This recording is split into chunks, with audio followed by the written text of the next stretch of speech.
As World War II came to an end, there was a realization that many people in Europe and Asia were starving due to the conflict of the Hunger Plan. The University of Minnesota conducted the Minnesota Semi-Starvation Study as an attempt to rehabilitate those who were starving.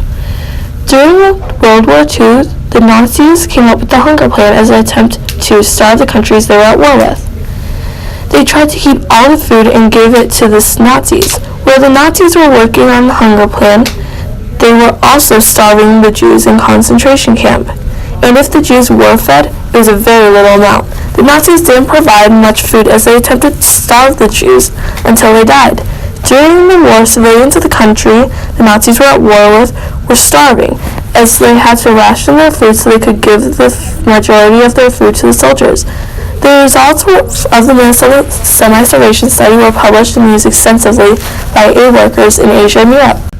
Since civilians had to ration their food, the price on many foods went up, such as meat, wheat, cheese, vegetables, and fruits. Most of the soldiers that participated in World War II starved as they ran out of food. They couldn't eat many foods as they expired quickly, so they could only eat canned goods and dried foods. During this study, some of the men who participated were experiencing stress and anxiety. These men had very little room to sleep at night and had very little food to eat during the day. Some of the men dropped out of the study because they couldn't handle the pressure. This study was later known as the study meant to gain insight on the physical and mental effects of semi-starvation. Around the time of World War II, many people around the globe were starving, such as the Jews, the war participants, the civilians in Asia and Europe, and the men who participated in the Minnesota Semi-Starvation Study. This study was divided into 3 stages. The first stage was 3 months of control feeding. Control feeding is a regular diet and a normal amount of exercise. The second stage was 6 months of starvation. Their diet imitated what was available to war victims. The third stage was recovery. During recovery, the men were re-fed with an increase in calories and amount of food. Each stage also examined their physical health.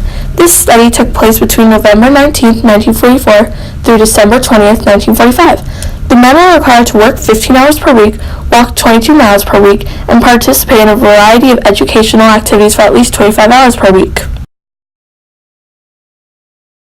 Ansel Keys was an American physiologist who studied the influence of diet on health. In particular, he hypothesized that dietary saturated fat and causes cardiovascular heart disease and should be avoided. Many of the men who participated in this study experienced eating disorders, such as anorexia nervosa, bulimia nervosa, binge eating disorder, and pica. Most of the men lost over 25% of their body weight. This investigation was designed to determine the physiological effects of severe dietary restrictions and the effectiveness of the dietary rehabilitation strategies. This study was developed in coordination with the Civilian Public Service and the Selective Service System. They selected 36 men out of a pool of over 200. The men were interviewed anonymously, and most of these men said they would do it all over again even after knowing the suffering they went through. The Minnesota Semi-Starvation Study is thought to be the most important study on the mental, physical, and social effects of food restriction. The men's pulse decreased by 30 to 40 beats per second, and their red blood cell count was very low, which caused their cuts and bruises to heal at a slower rate. During the recovery stage, the men were split into 4 groups. Different groups had different amounts of calorie intake. After each week, they would add a certain amount of calories to each group's diet. The Minnesota Semi-Starvation Study took place at the University of Minnesota in 1944. There was 36 men who participated in this study because they wanted to help those who had starved. They also wanted to help their country without participating in the war. When the results were published, it was a 1,385-page text entitled The Biology of Human Starvation. This book was written by Ansel Keys, Joseph Brosick, and Austin Hanschel.